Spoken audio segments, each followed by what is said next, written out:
ঢাকা ৮ আসনের স্বতন্ত্র প্রার্থী ও ইনকিলাব মঞ্চের মুখপাত্র গুলিবিদ্ধ ওসমান হাদির শারীরিক অবস্থা নিয়ে বিস্তারিত জানাতে সরাসরি যুক্ত হচ্ছেন সহকর্মী মাহমুদুর হাসান নাজিম। নাজিম, ওসমান হাদির শারীরিক অবস্থার সবশেষ কি খবর রয়েছে আপনার কাছে জানতে চাই। রেদন, আপনাকে ধন্যবাদ।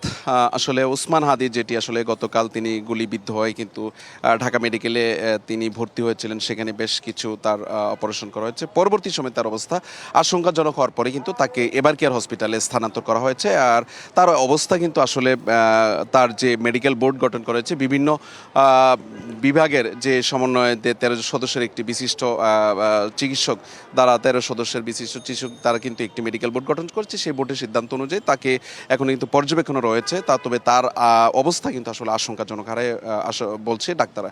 আর বিশেষ করে আসলে তার কিডনি এবং ফুসফুসে সংক্রমণ হয়েছে, রক্ত জমাট বেঁধেছে এবং রক্তক্ষরণ হয়েছে।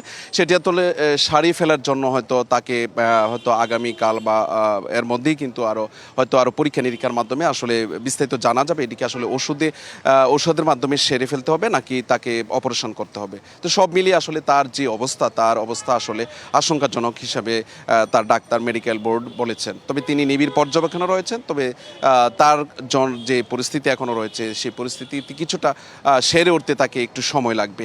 বিশেষ করে তার ফুসফুসের কিছুটা জটিলতা দেখা দিয়েছে, সেই সাথে কিডনি তো তার এ ধরনের একটা জটিলতা দেখা দিয়েছে। বিশেষ করে রক্ত জমাট, যেহেতু আসলে একটু গুলিবিদ্ধ হয়েছে, গুলিবিদ্ধটা হওয়ার ফলেই কিন্তু তার শরীরের বিভিন্ন অংশে কিন্তু তার ভিতরে যে অংশগুলো আছে সেই অংশে রক্ত জমাট হয়েছে। সেগুলো সারতে কিন্তু আসলে মেডিকেল বোর্ডের পরামর্শ রয়েছে এবং পর্যবেক্ষণ করছেন তারা আসলে কিভাবে তাকে সারিয়ে তুলে যায়।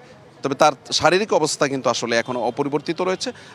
যে সর্বশেষ হয়তো আগামীকালকে হয়তো তার মেডিকেল বোর্ড পরামর্শ অনুযায়ী আসলে তার কি করবে সেই বিষয়ে তা জানা যাবে। যে কোনো সময় চিকিৎসকরা তার যে কোনো আপডেট দিলে আমরা শুনে নিতে চাই আপনার কাছ থেকে। ধন্যবাদ আপনাকে।